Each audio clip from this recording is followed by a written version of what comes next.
Alors aujourd'hui, je vais te parler de l'histoire d'une maman. Nous en travaillons avec énormément de mamans. Mais je vais parler précisément de l'histoire d'une maman avec qui nous travaillons depuis que son garçon, il a 5 ans et demi, 6 ans par là. Et aujourd'hui, il a 9 ans. Et il s'agit en fait de l'histoire d'une maman. Quand elle arrivait chez nous, quand elle nous a découvert, en fait, son garçon, comme j'ai dit, il avait 5 ans et demi, 6 ans par là. Et il avait un retard sévère de langage.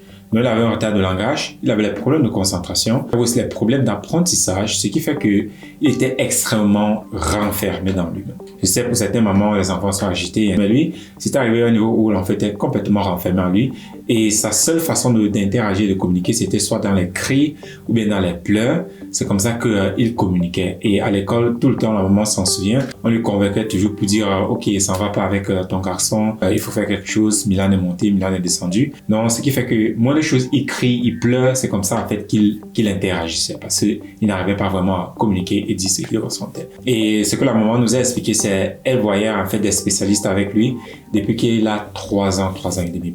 Quand la maman alors nous découvre, ce qui est vraiment intéressant, quand elle nous découvre, nous parlons de l'éducation et du développement des enfants, faire des enfants vraiment des génies. Et la maman directement, ça l'a catché, elle a dit « Waouh, je veux faire de mes enfants des génies ». Et c'est une maman qui vient de la Côte d'Ivoire. Et pour elle, vraiment, son rêve, ça a toujours été de donner une excellente, vraiment la crème de la crème en termes d'éducation à ses enfants. Et là, voici alors maintenant que son garçon, elle a 2 enfants, une fille et un garçon, et son garçon, c'est son seul garçon et c'est le plus petit. Et elle se dit, mais comment mon garçon, comment ça ne peut pas quand même finir comme ça? Avec ce comportement-là, ce retard de langage, tous ces problèmes-là, ça ne peut tout simplement pas finir de la sorte. Et cela donc, elle joue sur l'une de nos vidéos et directement ça l'intéresse. Et elle entre en contact avec nous, nous lui expliquons en fait comment est-ce que nous faisons, comment est-ce que nous développons le plein potentiel de l'enfant. Et directement, ça l'a plu. Et je ne sais pas pourquoi elle ne nous avait pas dit ceci, parce que déjà, nous lui avons expliqué que déjà la première étape en ce qui concerne notre travail, c'est de développer la fondation de l'enfant. Et sûrement, toi, tu as déjà entendu parler que les premières années de vie d'un enfant sont très importantes. C'est là-bas que la fondation de l'enfant vraiment s'est posée. Et ces fondamentaux-là dont l'enfant a besoin, surtout durant ses premières années de sa vie, déjà, c'est la concentration, le vocabulaire, la communication, son niveau de lecture, son niveau de compréhension, son niveau de retention. Dans la retention, c'est ta faculté de lire une information et de la retenir. Et une fois donc que cela est fait, la suite donc, c'est aider l'enfant à développer une discipline personnelle, d'où l'autonomie, l'amour de l'apprentissage et plus précisément de la lecture, et aussi très important, le développement d'une confiance en soi et d'une estime de soi au niveau de l'enfant. Et c'est là alors que nous expliquons cela à un moment, ok, j'aimerais vraiment aussi cela pour mon enfant. C'est là que nous commençons à travailler, on installe, on travaille, et oui, il y avait des améliorations en cours, mais c'est après 3 mois que nous étions très contents de ce qui se passe. Parce que la maman, elle expliquait comment chaque fois à l'école, elle ne faisait que recevoir des appels, des courriels pour dire que ça ne va pas à l'école, elle ne va pas avec son garçon, elle doit trouver ci, elle doit trouver ça. Et quand il est arrivé chez nous, il voyait un orthophoniste, un psychologue et aussi un neuropédiatre. Et tout ceci à cause de l'école ou bien pas à l'école ou bien grâce à l'école. Parce qu'à l'école, tout le temps, ils disaient « Ok, ça ne va pas avec ton garçon, il ne s'exprime pas bien, il n'est pas concentré, il dérange, tout ça. » Donc, ce qui fait qu'on lui doit avoir un psychologue, il doit avoir un neuropédiatre, il doit avoir... Tous ces spécialistes-là, c'est l'école qui recommandait. Et alors, quand nous commençons à travailler ensemble, 3 mois après, c'est là que la maman nous dit que « Oh, l'orthophoniste a dit que j'ai plus besoin d'aller là-bas avec mon enfant. » Et là, quand il voyait un orthophoniste, c'est là qu'on m'a dit « Ah oui, en fait, je ne vous avais pas dit, mais en fait, il avait un retard sévère de langage, problème de concentration, problème aussi de comportement, problème d'apprentissage. Et voilà pourquoi il voyait un orthophoniste, un psychologue et un neuropédiatre. » C'est là que la maman nous dit qu'en fait, elle allait pour son rendez-vous avec l'orthophoniste. Et c'est là que la madame lui dit, mais madame Touré, mais qu'est-ce que vous faites? Qu'est-ce que vous faites en fait à la maison avec votre enfant? La maman dit, je sais pas, j'ai un programme que j'ai pris pour lui et c'est ça que nous utilisons. La dame m'a dit, c'est pas ce que vous faites, mais continuez comme ça parce que votre garçon, en fait, il n'a plus besoin de venir ici. Et c'est là que la maman dit, ok. Et c'est là donc, elle rentre et nous explique cela. On dit, mais tu nous avais même pas dit ça. Et oui, ça arrive très souvent que les parents ne nous partagent pas toutes les informations. Ce qui est parfois très dangereux parce que on se lance dans quelque chose sans trop savoir ce que c'est. Mais heureusement que nous avons déjà eu des cas pareils et nous avons aidé ces enfants à développer leur vocabulaire et par conséquent améliorer leur communication. Et c'est là donc, elle explique comme ça qu'en fait, oui, il avait un retard vraiment sévère de langage, il voyait un orthophoniste, un psychologue et un neuropédiatre. Et en fait, elle est allée pour le rendez-vous avec ces spécialistes-là et puis ils ont dit que franchement, il a complètement changé. Il n'a plus besoin de venir ici. Et ce qui est aussi magnifique, c'est même à l'école, l'enfant s'est tellement amélioré qu'on l'a fait avancer d'une classe. Et ce qui est vraiment magnifique aujourd'hui, comme je l'ai dit, le garçon, il a déjà 9 ans par là. Et parfois, sa maman m'envoie des petites vidéos de lui où il est en train de résoudre des équations mathématiques à 2 et parfois jusqu'à 3 inconnus. Donc, il était vraiment d'un niveau où on est vraiment nul à vraiment excellent jusqu'à être génie.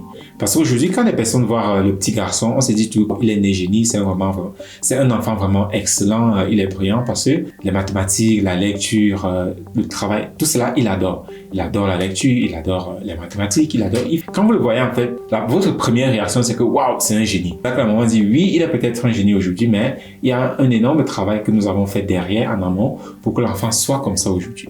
Et c'est vraiment magnifique parce que voir une maman épanouie, heureuse, c'est vraiment notre mission. Parce que notre mission, vraiment, c'est de faire de tous les enfants des génies et de rendre les parents, qui écoutent, de rendre épanouis et le parent ou bien la maman la plus heureuse du monde. Ça, c'est notre mission. Et la voir aujourd'hui vraiment heureuse, épanouie, avec son garçon, ça, c'est vraiment magnifique.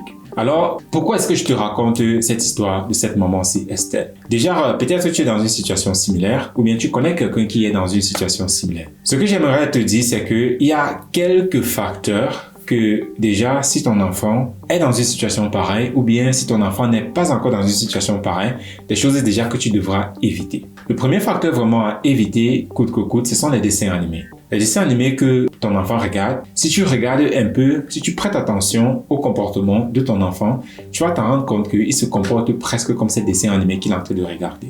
Et certains dessins animés sont encore plus pires que d'autres. Les dessins animés les plus pires que tu ne dois absolument pas mettre ton enfant devant, ce sont les trucs comme Cocomelon, Bluey, Papatouille. Tous ces trucs-là, ce sont des trucs extrêmement addictifs, mais qui empêchent énormément le développement cognitif de ton enfant. Donc, si tu continues toujours à mettre ces dessins animés-là pour tes enfants, alors peut-être que tu devrais arrêter parce que cela peut avoir des séquelles sur ton enfant. Et le deuxième aspect que je vais partager avec toi aujourd'hui, c'est la différence entre le développement des filles et des garçons. Nous vivons dans une société aujourd'hui où on nous fait croire que les filles sont comme les garçons sont comme des filles, mais cela est très loin de la vérité. Les filles se développent différemment que les garçons. Et malheureusement pour nos garçons, la société n'est pas faite pour leur épanouissement. La société est plus faite pour l'épanouissement des femmes que des garçons. Parce que l'école est plus adaptée aux filles qu'aux garçons. Les filles peuvent en général s'asseoir tranquillement sans trop vouloir courir, monter, descendre. Oui, il y a des exceptions. Il y a une maman avec qui nous travaillons. Elle me dit, tout ce que vous dites là, franchement, c'est inversé chez mes enfants parce que mon garçon, lui, il est vraiment posé, il ne s'agite pas trop. Mais ma fille, elle est comme une tisse. Elle saute dans tous les sens. Donc oui, il y a des exceptions. Mais de façon générale, les garçons sont plus actifs, ils ont plus d'énergie que les filles. Et comme je disais donc, le système présentement, la société présentement, parce que vous êtes un parent, vous êtes enfermé dans un appartement, ce qui fait que votre garçon, il n'a pas vraiment suffisamment d'espace pour courir et s'amuser. Et aussi pareil à l'école, on le demande de s'asseoir pendant 8 heures de temps sans toutefois bouger. Cela est très frustrant pour un garçon et ça refoule énormément ses émotions à l'intérieur de lui. Voilà pourquoi vous allez parfois remarquer votre enfant, quand il revient de l'école, ils sont tellement agités, surtout les garçons, ils sont agités, vous vous dites, mais attends, qu'est-ce que tu faisais à l'école? Pourquoi tu es agité comme ça? C'est juste parce que à l'école, il était assis, il ne pouvait pas beaucoup bouger. Oui, ils ont des récréations, ils courent un peu, mais quand ils rentrent, ils se sentent en sécurité. Voilà pourquoi ils se défoulent. Et pour beaucoup de parents, ça c'est un problème. Et parce que nous vivons dans une société où on n'a plus le temps pour personne, dès qu'un enfant se comporte un peu de la sorte, on dit il a un problème, il est autiste, il est TDAH, il est dyslexique, il est ça, il est ça. Et on le met dans cette étiquette-là. Pourtant, l'enfant, il a aussi besoin de s'amuser. Donc, vous devrez laisser énormément de temps et d'espace et d'opportunités à vos garçons de se refouler. Ils ont énormément d'énergie à l'intérieur et ils doivent faire quelque chose. Et aussi, précisément, c'est pas toujours les activités. Parce que je remarque que dans notre communauté, surtout la communauté noire, vous faites énormément faire à vos enfants des activités inutiles. Peut-être je vais faire une autre vidéo pour parler uniquement des activités, mais c'est un peu trop. Parce que les activités d'un enfant, ça ne doit pas toujours être le sport, la guitare, la musique, la science. Non, il y a d'autres activités que l'enfant peut faire qui sont aussi très très bénéfique pour lui sans toutefois faire tous ces cours-là. Ce qui fait que l'enfant est toujours en train de poursuivre un emploi de temps et il n'a pas vraiment le temps de se refouler. Parce que vous dites, ouais, mais il est au karaté. Au karaté, il n'a pas vraiment le droit de se refouler. Il doit juste suivre des instructions. Pareil à la natation, pareil au tennis, pareil au football. Donc, c'est pas vraiment ce dont l'enfant a toujours besoin. Donc, voilà ces deux éléments que vous devez vraiment prendre considération de cela. Et aussi, nous avons eu à aider pas mal de parents, comme j'ai dit, dont les enfants ont un retard de langage, dyslexie, TDAH, ADHD, les troubles de l'apprentissage et ainsi de suite.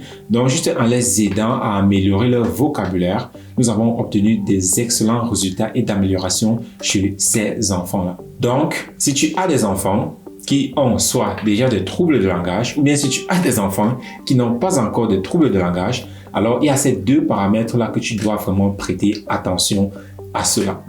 Les écrans et les garçons, les activités, tu dois prêter attention à ces deux éléments-là. Et aussi, si tu aimerais savoir si nous pouvons aussi aider ton enfant dans ce sens-là, alors tu peux nous envoyer un message et moi personnellement, je vais t'écrire et nous allons voir ensemble si nous pouvons aussi faire quelque chose pour toi, un peu comme pour cette maman-là et son garçon, que aujourd'hui, comme je l'ai dit, quand on voit ce petit garçon, on dit toujours c'est un génie. On dit, vous n'imaginez même pas. Et il y a beaucoup de mamans comme ça.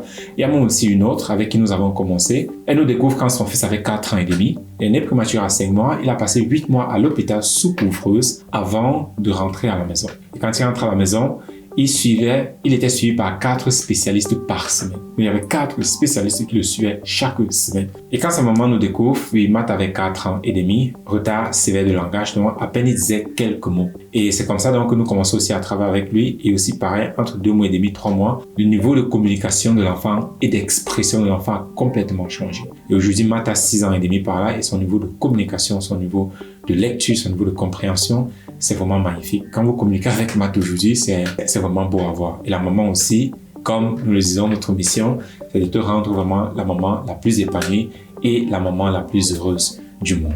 Donc, si tu as besoin de conseils, d'accompagnement, de voir si peut-être aussi nous pouvons aider ton enfant à développer sa communication, améliorer son vocabulaire, alors n'hésite pas, envoie-nous un message. Il y a les contacts au niveau de la description. Envoie-nous un message. Là, nous pouvons voir ce que nous pouvons faire pour toi et pour tes enfants.